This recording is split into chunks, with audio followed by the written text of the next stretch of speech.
Beyond Time, bab 1246-1247.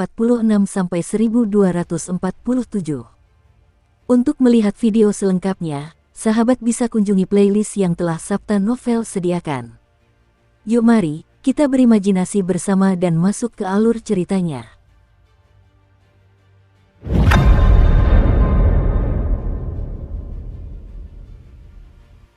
Prestasi militer merupakan kriteria utama untuk promosi seorang kultivator di dalam militer.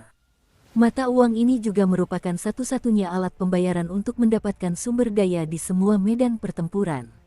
Signifikansi dan nilainya tidak perlu dijelaskan lebih lanjut. Meskipun meraih prestasi militer di medan perang bukanlah hal yang terlalu sulit, mencapai 1 juta prestasi merupakan tantangan yang berat, dan tingkat kesulitannya berbalik secara drastis menjadi mencengangkan. Untuk mencapai tonggak sejarah tersebut hanya melalui pertempuran, seseorang perlu membunuh setidaknya 10 dewa tingkat platform ilahi atau satu entitas puncak platform ilahi. Adapun untuk mendapatkan 10 juta pahala, itu hanya bisa didapatkan dengan membunuh dewa sejati. Namun kini, sekadar memberikan informasi tentang keberadaan Dewi Mata Bintang dapat menghasilkan 1 juta poin prestasi militer. Menangkapnya hidup-hidup akan memberikan hadiah yang luar biasa, yaitu 10 juta.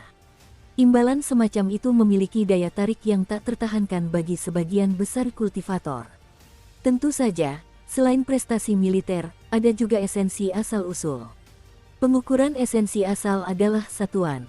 Sebagai contoh, selama misi awal Suking di divisi pengadaan material, tugas mereka mengharuskan pengumpulan total 100 unit esensi asal. Perbandingan ini menggarisbawahi nilai luar biasa dari hadiah yang ditawarkan. Hanya dengan memberikan informasi tentang keberadaan Dewi Mata Bintang akan menghasilkan 10 unit esensi asal, 1/10 dari apa yang pernah dikumpulkan oleh seluruh tim Suking dengan susah payah. Adapun hadiah sebesar 100 unit yang dijanjikan kepada siapapun yang menangkapnya hidup-hidup, nilainya yang luar biasa sudah jelas dengan sendirinya. Dengan demikian, meskipun dekrit yang menyebar di garis depan menjanjikan prestasi militer yang mampu membangkitkan kegilaan sebagian besar kultivator, hadiah tambahan berupa esensi asal sudah cukup untuk menggoda bahkan yang paling luar biasa di antara mereka. Yang menggerakkan para kultivator tingkat puncak di antara para kultivator militer terkemuka ini, bahkan para kuasa immortal yang telah mencapai kesempurnaan di berbagai pasukan, adalah gelar Raja Sejati. Raja Sejati adalah gelar unik yang hanya dimiliki oleh para murid dari para penguasa abadi. Hal itu mewakili identitas, sumber daya, dan masa depan seseorang. Ini memberitahu semua orang bahwa mereka yang menangkap Dewi hidup-hidup dapat mengakui seorang dewa abadi sebagai tuan mereka. Semua hal ini jika digabungkan sudah cukup untuk membuat hampir semua kultivator bersemangat dan gembira.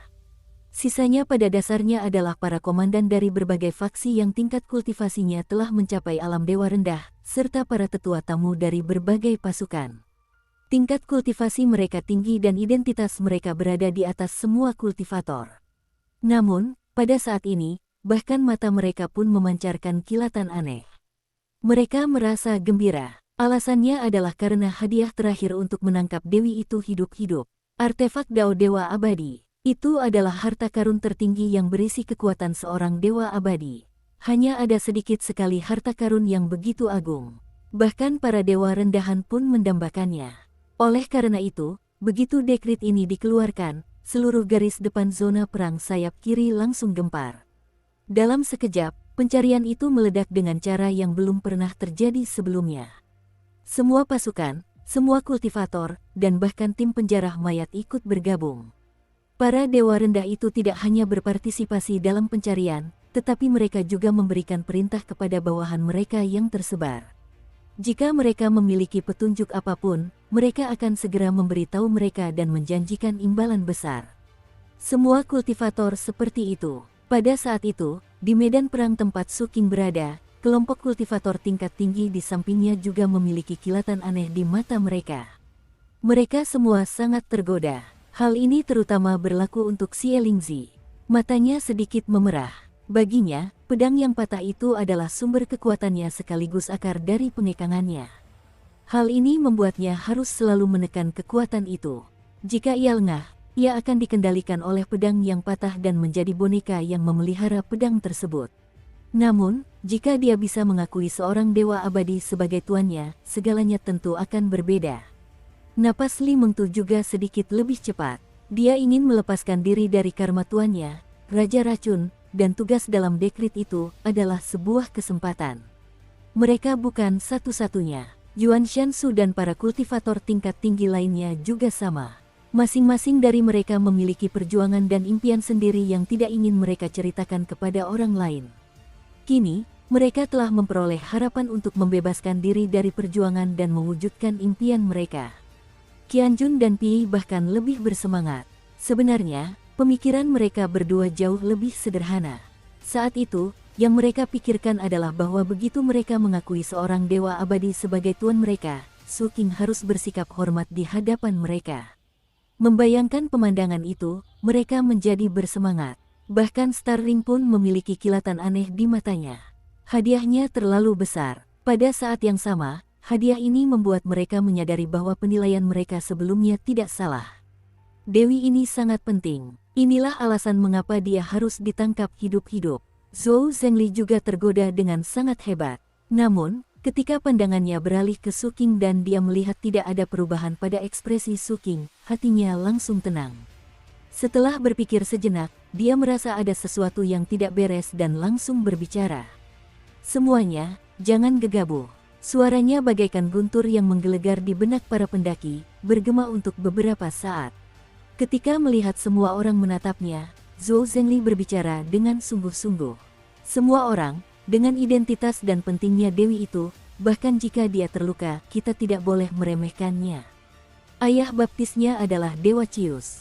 Dia pasti memiliki banyak metode penyelamatan jiwa, begitu pula para pengawalnya. Bahkan jika banyak pengawalnya tewas dalam pertempuran seperti yang dilaporkan, aku tidak percaya dia tidak punya rencana cadangan lain. Oleh karena itu, imbalan untuk misi ini mungkin besar, tetapi bahayanya juga sama tingginya. Begitu Zhou Zhengli selesai berbicara, Yuan Shansu dan yang lainnya terdiam. Kilatan tajam muncul di mata Xie Lingzi. Konyol. Kita para kultivator menentang langit. Bagaimana mungkin semuanya berjalan mulus? Kita harus bertarung dengan orang lain, bertarung dengan langit, bertarung dengan para dewa. Zhou Zhengli mendengus. Apa yang harus kita hadapi mungkin adalah dewa yang sejati. Jika kita tidak hati-hati, bukan tidak mungkin seluruh pasukan kita akan musnah. Ketika Xie Lingzi mendengar ini, dia mencibir dan pandangannya tertuju pada yang lain. Tak lama kemudian, suara semua orang terdengar satu persatu, menyampaikan pendapat mereka. Ini adalah kebiasaan yang mereka kembangkan setelah mengalami berbagai macam hal. Ketika mereka menghadapi sesuatu, mereka harus merangkum semuanya dan membuat penilaian yang tepat. Pada akhirnya, Su Qinglah yang membuat keputusan. Saat mereka berdebat satu sama lain tentang apakah mereka harus ikut campur dalam masalah ini, Su Qing merenung dalam diam. Dia mengangkat kepalanya dan memandang langit berbintang di kejauhan. Fluktuasi emosi dari Little Shadow telah menggema di benaknya untuk waktu yang lama. Mas, tuan, besar, harum. Little Shadow berusaha sekuat tenaga untuk menyampaikan persepsinya kepada Su Qing. Perasaan samar tentang takdir juga bergejolak di dalam jiwa Su Qing, dan semakin lama semakin membesar. Sejak membaca laporan pertempuran tadi, Su Qing sudah yakin bahwa dugaannya tidak salah. Adegan dalam seni ilahi dewa rasa sakit memang telah muncul. Benar-benar ada seorang dewi di medan perang garis depan. Seperti yang diharapkan, takdir bagaikan gelombang, mengirimkan dewi itu ke sini. Tuan, tidak jauh lagi. Dia menyembunyikan diri, tapi bayangannya kuat. Persepsi terkunci, emosi Little Shadow semakin berfluktuasi. Pada saat yang sama, diskusi antara Zhou Zhengli dan yang lainnya juga berakhir. Karena kau sangat takut mati, mengapa kau berlatih kultivasi? Meskipun ada bahaya, kita hanya perlu melaporkannya segera setelah kita bertemu dengannya. Itu bisa dianggap sebagai kontribusi militer. Mari kita jujur, apa yang kita bahas di sini praktis tidak berarti. Cakupan garis depan sangat luas, dan kemungkinan kita bertemu dewi itu sangat kecil. Ini seperti mencari jarum di tumpukan jerami. Tentu saja, jika karena takdir kita menemukan dia, nah, itu pasti akan menjadi pertemuan yang ditakdirkan bagi sang dewi. Jadi, saat mereka berbicara, Semua mata tertuju pada Su Qing. Setelah Zhou Zhengli menghela napas pelan, dia menatap Su Qing dengan penuh perhatian. Su Qing menoleh dan mengalihkan pandangannya dari langit berbintang yang jauh. Kemudian dia menatap sesama kultivator yang telah datang jauh-jauh ke sini bersamanya. Aku mungkin punya cara untuk menemukan dewi itu, tetapi akan ada korban jiwa dalam perjalanan ini. Su Qing berbicara dengan tenang. Begitu kata-kata itu terucap, semua orang menatap dengan aneh. Starling melirik Su Qing dengan penuh arti dan berbicara dengan tenang. Sebelum Zhou Zhengli mengucapkan kata-kata itu, aku benar-benar tidak percaya kita akan pernah bertemu dengan dewi itu. Tapi dia mengatakannya, dan kamu mengulanginya. Perjalanan ini, apakah mengarah pada hidup atau mati, adalah pilihan saya sendiri. Namun, jika kita berhasil, imbalannya akan kita bagi bersama. Begitu Starling selesai berbicara, Xie Lingxi tertawa. Ini juga pilihan saya. Li Mengtu, Yuan Shansu, dan kelompok pendaki lainnya juga memberikan jawaban positif saat pikiran mereka berpacu. Dukung terus channel YouTube Sabta Novel. Akhirnya, giliran Qianjun dan Pi. Kata-kata Zhou Zhengli sebelumnya gagal meyakinkan semua orang, namun, kedua bersaudara itu, yang tampak bodoh tetapi mungkin lebih bijaksana daripada yang terlihat, telah dibujuk. Mereka memang sudah berniat untuk mundur. Melihat yang lain sepakat bulat, mereka ragu-ragu dan saling bertukar transmisi rahasia. Menurutmu, apakah Su itu serius ingin bertemu dengannya? Atau dia hanya menggertak? Dia bilang, mungkin. Kurasa dia hanya mencoba pamer di depan semua orang, membuat seolah-olah dia memiliki wawasan yang hebat. Dengan cara ini, jika kita tidak menemukannya, dia bisa menjelaskannya. Tapi jika kita menemukannya, dia akan mengambil semua pujian. Trik murahan seperti itu, apa salahnya kalau kita setuju saja? Saudaraku, kau pintar sekali. Kedua bersaudara itu merasa bangga dan segera mengeluarkan teriakan pedang, menunjukkan kesediaan mereka untuk mengambil risiko. Melihat semua orang setuju, tekad terpancar di mata Su Qing. Dia berbalik dan mengikuti arahan Little Shadow serta firasat takdir, langsung menuju langit berbintang yang jauh. Starling dan yang lainnya mengikuti di belakang. Waktu berlalu begitu saja. Beberapa hari kemudian, di garis depan sayap kiri hamparan bintang, melayanglah sebuah wilayah kecil gas antar bintang, melayang perlahan di kehampaan. Di dalam ruang ini terdapat partikel debu dan butiran tak dikenal yang tak terhitung jumlahnya, membentuk gugusan seperti awan yang membentang dalam bentuk memanjang. Sesekali, kilatan cahaya listrik samar berkedip di dalam dan di sekitarnya. Gugusan awan seperti itu bukanlah hal yang langka di alam semesta. Ketika tekanan di dalamnya meningkat dan partikel-partikelnya menyatu, lonjakan panas yang tiba-tiba dapat menyebabkan kelahiran sebuah bintang. Alternatifnya, itu bisa menandakan napas terakhir sebuah bintang, sisa-sisa gas yang tersebar setelah kematiannya. Dalam arti tertentu, awan ini adalah hembusan napas terakhir dari kehidupan sebuah bintang. Pada saat ini, tersembunyi di dalam awan-awan ini, terdapat sosok-sosok yang diburu dan dikejar, yaitu Dewi Mata Bintang dan Dewa Tua yang menyertainya. Mereka telah mengerahkan seluruh kekuatan yang tersisa untuk sepenuhnya menekan keberadaan mereka.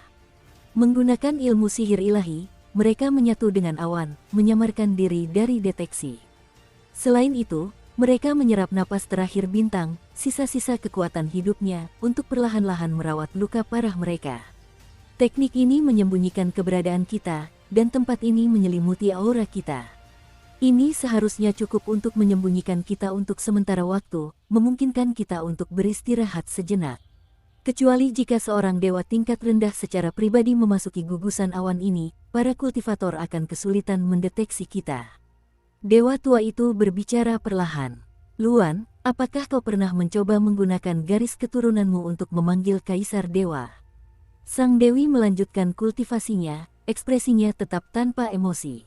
Tanpa membuka matanya, dia menjawab dengan suara tenang. Tidak ada tanggapan. Dewa tua itu terdiam dan hendak berbicara setelah beberapa saat. Namun, pada saat berikutnya, cahaya keemasan tiba-tiba menyambar matanya saat dia berbalik dan melihat ke balik awan. Kekosongan di langit berbintang yang sedang ia pandang, tampak riak-riak melingkar yang terdistorsi di kejauhan. Setelah itu, di antara lapisan-lapisan riak, sosok-sosok kultivator melintas. Dalam sekejap, mereka muncul di luar awan. Mereka berdiri di sana dan tidak pergi. Jumlah totalnya adalah 19 orang. Pemimpinnya tak lain adalah Suking. Begitu awan itu muncul, mata Suking berbinar saat ia menatap awan besar di hadapannya. Pada saat yang sama, di dalam awan, mata Sang Dewi juga bergetar tanpa alasan yang jelas. Ia tiba-tiba membuka matanya dan melihat keluar. Secara samar, tatapannya seolah menyatu dengan tatapan Suking melalui awan. Bimbingan takdir bergejolak hebat di hati Suking saat itu. Terdengar suara guntur bergemuruh.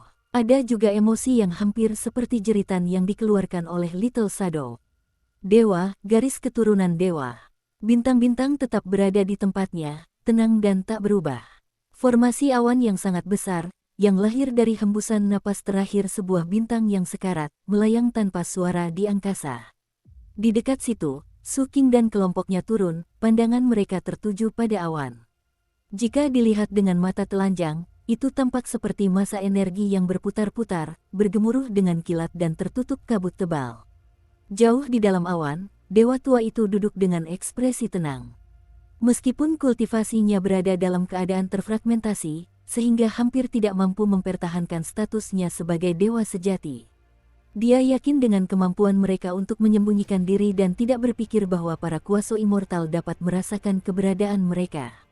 Oleh karena itu, dari apa yang dia ketahui, para kultivator ini hanya mencari secara acak di sini. Jika ini terjadi di waktu lain, dia akan langsung membunuh mereka. Tapi sekarang, dia mengabaikan mereka. Luan, manusia-manusia ini tidak bisa menemukan kita. Dewa tua itu berkata dengan suara rendah. Namun, begitu dia berbicara, mata Dewi Mata Bintang yang duduk bersila dan bermeditasi di sampingnya berkedip-kedip dengan cahaya keemasan yang intens. Ekspresinya seketika berubah menjadi serius. Secercah kebingungan terlintas di ekspresinya sebelum dia tiba-tiba berbicara. Bunuh mereka. Dewa tua itu sedikit mengerutkan kening dan menoleh untuk melihat Sang Dewi. Dari apa yang dia ketahui, tidak ada alasan bagi mereka untuk bertindak sekarang karena itu akan membongkar keberadaan mereka dan mendatangkan bahaya. Menghadapi tatapan dewa tua itu, keseriusan Sang Dewi menjadi semakin intens. Ia tentu saja mengerti bahwa bersembunyi adalah pilihan yang lebih baik. Namun, entah mengapa, setelah melihat para kultivator yang muncul di luar awan, ia justru merasakan firasat buruk. Seolah-olah jika dia tidak bisa membunuh para kultivator itu, malapetaka akan menimpanya. Perasaan ini aneh namun sangat intens. Oleh karena itu, setelah melihat bahwa dewa tua di sampingnya tidak menyerang, Dewi Mata Bintang menatap dewa tua itu dengan tatapan dingin. Sekarang, dewa tua itu merasakan ada sesuatu yang tidak beres. Karena itu, dia mengangkat tangan kanannya dan meraih ke depan. Dengan gerakan itu, awan besar tempat mereka bersembunyi tiba-tiba bergemuruh dan berputar dengan hebat. Dukung terus channel YouTube Sabta Novel. Awan ini tampak terkendali dan pada saat ini, seolah-olah telah berubah menjadi lautan kabut. Tiba-tiba meletus. Gelombang debu tersebut menimbulkan angin kencang yang menerjang tim Suking, seolah ingin menenggelamkan mereka semua dalam sekejap. Kekuatannya mengguncang dunia dan kekuatannya sangat dahsyat. Bahkan hukum dan peraturan pun tak mampu menggoyahkan levelnya. Riak menyebar di kehampaan dan langit berbintang terdistorsi. Bersamaan dengan munculnya awan tersebut, Suking dan yang lainnya bergerak. Di tubuh Star Ring, hukum surga bersinar. Ribuan rantai besi ketertiban mengelilinginya dan tata tertib keseimbangan meletus dari tubuhnya, menyelimuti semua orang. Dia meningkatkan kemampuan setiap orang dengan segenap kekuatannya. Di atas kepala Zhou Zhengli, sebuah mata aneh terbuka, terhubung dengan jiwa semua orang, menyebabkan semua orang tampak menyatu menjadi satu pada saat ini. Xie Lingzi mengangkat tangannya, dan pedang iblis haus darah itu bersinar dengan cahaya merah saat menghalangi di depannya. Ada juga racun Li Mengtu yang membentuk kabut dan mengendap di lapisan pegunungan Yuanshan Su. Semua pendaki menggunakan kartu andalan mereka pada saat ini untuk melawan gempuran awan. Pada saat yang sama, kekuatan mereka bergabung di bawah kekuatan mata aneh Zhou Zhengli. Tingkat kultivasi mereka telah lama menembus alam kuasa immortal dengan segala macam latihan dan kelimpahan esensi asal. Pada saat ini, mereka berkumpul kembali. Kini, setelah berkumpul, mereka membentuk terumbu karang yang besar dan tak tergoyahkan. Di luar terumbu karang ini terdapat embrio abadi Suking yang menakutkan dan tak terbatas. Ordonansi ruang waktu muncul dan menyelimuti sekitarnya, membentuk lapisan-lapisan. Setelah itu, gelombang awan mendekat dengan kekuatan yang menghancurkan dan menghantam terumbu karang yang telah menjadi wujud transformasi semua orang. Ledakan. Terdengar suara yang memekakkan telinga. Kekuatan dewa sejati sungguh menakutkan. Meskipun dia telah melemah, serangan yang mengendalikan awan itu masih memberikan tekanan yang sangat besar kepada semua orang. Terumbu karang yang mereka bentuk tidak bertahan lama sebelum runtuh. Tubuh semua orang gemetar, dan luka-luka dengan berbagai tingkat keparahan langsung terbentuk. Beberapa bahkan memuntahkan darah dan mundur. Namun, pada akhirnya, mereka tetap berhasil memblokir serangan dewa sejati yang melemah ini. Saat mereka mundur, meskipun mereka semua dalam keadaan yang menyedihkan dan basis kultivasi mereka kacau, gerakan mereka sangat terampil karena mereka menggunakan berbagai metode penyelamatan nyawa. Namun, guncangan dalam pikiran mereka tidak dapat dihindari. Yang mengejutkan mereka bukanlah karena mereka tiba-tiba diserang, melainkan karena mereka benar-benar bertemu dengan Sang Dewi. Meskipun Su King mengatakan bahwa dia mungkin bisa menemukannya, pada kenyataannya, semua orang, termasuk Zhou Zhengli, masih skeptis. Bukan berarti mereka tidak mempercayai Su King. Namun, sangat sulit untuk sepenuhnya mempercayai hal seperti itu. Bahkan bisa dikatakan bahwa jika klaim ini dibuat oleh orang lain dan bukan Su King, mereka sama sekali tidak akan mempercayai orang tersebut. Lagi pula, jangkauan zona perang garis depan terlalu luas. Secara logis, kemungkinan bertemu dengan Dewi itu sangat rendah. Tapi sekarang, sambil berdebar kencang di hati mereka, mereka memandang awan di depan mereka. Saat awan-awan itu menghilang, pandangan mereka menjadi jernih. Samar-samar, dua sosok muncul. Satu di depan dan satu di belakang. Sosok di depan tampak tua, wajahnya sangat mirip dengan manusia. Mengenakan jubah emas, seluruh keberadaannya memancarkan aura otoritas yang menakutkan. Ekspresinya dingin dan acuh tak acuh. Saat ia melangkah maju, angin yang memilukan berhembus di sekelilingnya, dipenuhi ratapan yang menyeramkan, seolah-olah jiwa-jiwa yang tersiksa tak terhitung jumlahnya sedang berteriak kesetongkuan. Tekanan yang terpancar darinya hampir terasa nyata, menekan lingkungan sekitar dengan berat, mengubah bentuk langit berbintang dan menyelimutinya dalam kegelapan yang mencekam. Di belakangnya, sebuah kuil hantu muncul, struktur yang rusak dan sunyi, reruntuhannya hancur, dengan dinding yang remuk dan pilar yang tumbang. Di dalam bayangan kuil itu, tampak sosok-sosok yang tidak jelas. Mereka menyerupai binatang buas mengerikan yang tertidur atau entitas aneh yang mencakar kegelapan dengan anggota tubuh yang bengkok. Di tengah kuil yang sudah bobrok itu, bersemayamlah seorang dewa. Dewa ini melayang aneh di udara, penampilannya sangat meresahkan. Lengan-lengan tipis dan kurus menjulur keluar seperti cabang-cabang yang bengkok, berputar ke arah yang tak terduga. Setiap jari menyerupai cacing yang menggeliat, memanjang secara mengerikan, dan meruncing ke ujung seperti jarum yang berkilauan dingin dalam bayangan. Tubuhnya tampak hancur akibat trauma yang tak terbayangkan, bagian atas tubuhnya terpelintir dan bengkok pada sudut yang mustahil, membentuk persambungan yang tidak wajar dengan bagian bawahnya. Tampaknya seolah-olah akan hancur karena tekanan tersebut kapan saja. Wajahnya tertutupi sisik hitam yang berkilauan samar, setiap sisiknya menyerupai mata yang dingin dan tak berkedip yang seolah mengamati segala sesuatu yang ada. Mulutnya terentang sangat lebar secara mengerikan, sudut-sudutnya mencapai hingga ke telinganya.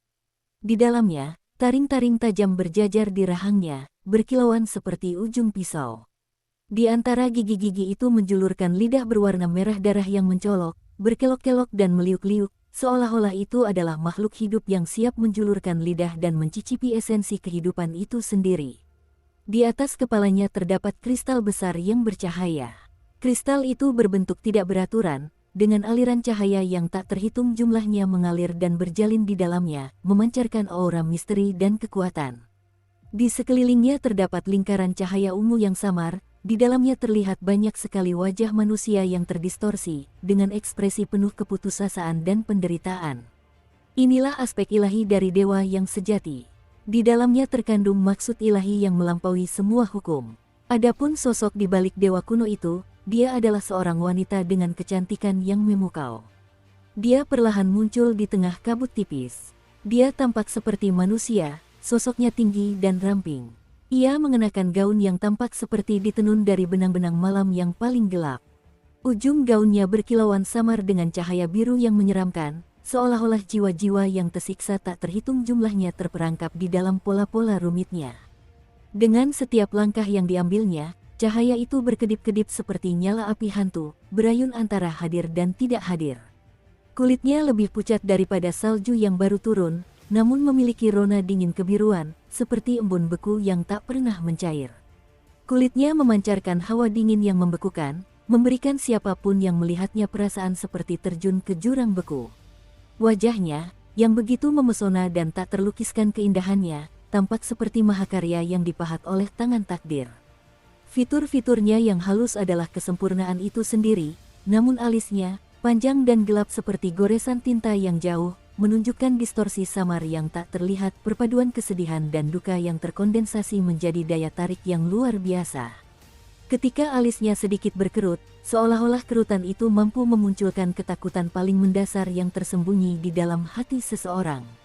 Namun, matanya adalah yang paling mencolok dari semuanya, dua kolam kegelapan tanpa dasar, seperti sumur dalam dan tenang yang menyembunyikan misteri yang tak terduga. Namun di dalam iris mata itu terpancar cahaya merah darah yang tidak wajar, bersinar dengan keindahan yang mempesona sekaligus berbahaya. Bibirnya, merah menyala dan mencolok, bagaikan darah segar yang tumpah di atas salju yang bersih. Bibir itu seolah tak menjanjikan kata-kata penghiburan, hanya kutukan yang dapat menyeret jiwa-jiwa ke dalam siksaan abadi. Rambutnya yang putih keperakan terurai seperti air terjun, tanpa kehidupan, kilaunya dingin dan halus. Di sekelilingnya, kabut tipis berputar-putar, memancarkan aura yang bukan berasal dari dunia ini. Di tengah kabut, wajah-wajah hantu yang sekilas tampak, terdistorsi dan buas, mulut terbuka lebar dalam jeritan tanpa suara. Namun, meskipun mereka terus mengelilinginya, mereka tidak berani mendekat terlalu dekat, seolah-olah terikat padanya sekaligus waspada terhadapnya. Hal ini mengubah kecantikannya yang tak tertandingi menjadi sesuatu yang menghantui.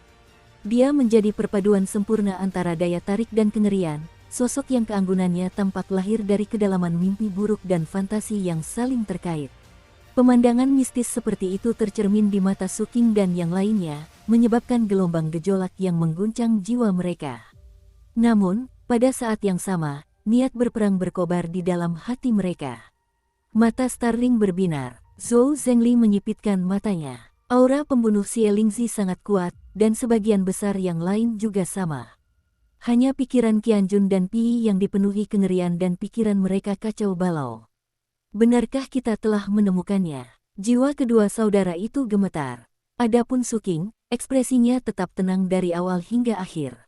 Dia menatap sosok yang berjalan dari awan dan Dewi yang merupakan perpaduan antara kecantikan dan keanehan. Tatapan Dewi Mata Bintang menyapu dan tertuju pada Suking. Tatapan mereka tidak terhalang oleh awan. Saat tatapan mereka bertemu, jantung sang Dewi berdebar kencang. Kilatan darah muncul di matanya saat dia mengangkat tangannya dan menunjuk ke arah Suking. Bunuh orang ini, dengan segala cara. Suara ilahi dari mata berbintang bergema, mengandung ketekunan yang langka. Pemandangan ini menyebabkan dewa tua di hadapannya memiliki tatapan aneh di matanya. Dia telah menjaga Luan selama bertahun-tahun dan belum pernah melihat hal seperti itu terjadi. Meskipun dia telah melarikan diri setelah dikalahkan sebelumnya, Luan hanya merasa bingung. Namun, dia tidak bertanya lebih lanjut. Karena dia telah memilih untuk menyerang, yang harus dia lakukan sekarang adalah menghancurkan semua jejak dan semua orang. Dia akan membunuh mereka semua. Dia harus melakukannya sesegera mungkin. Seketika itu juga, dewa tua yang berwujud manusia itu menutup matanya. Saat beliau memejamkan mata, kuil di belakangnya bergetar. Dewa yang bersemayam di dalam kuil itu meletus dengan segenap kekuatannya. Hal ini menyebabkan langit berbintang menjadi kacau dan awan-awan terbelah. Kuil itu juga bergeser dan muncul di langit berbintang. Ia muncul dari alam ilusi dan mewujud, memancarkan zat-zat anomali yang menakutkan. Hal itu juga membentuk kekuatan isolasi yang menyelimuti segalanya. Setelah itu, kuil terbuka dan dewa di dalamnya keluar. Langit berbintang berubah drastis.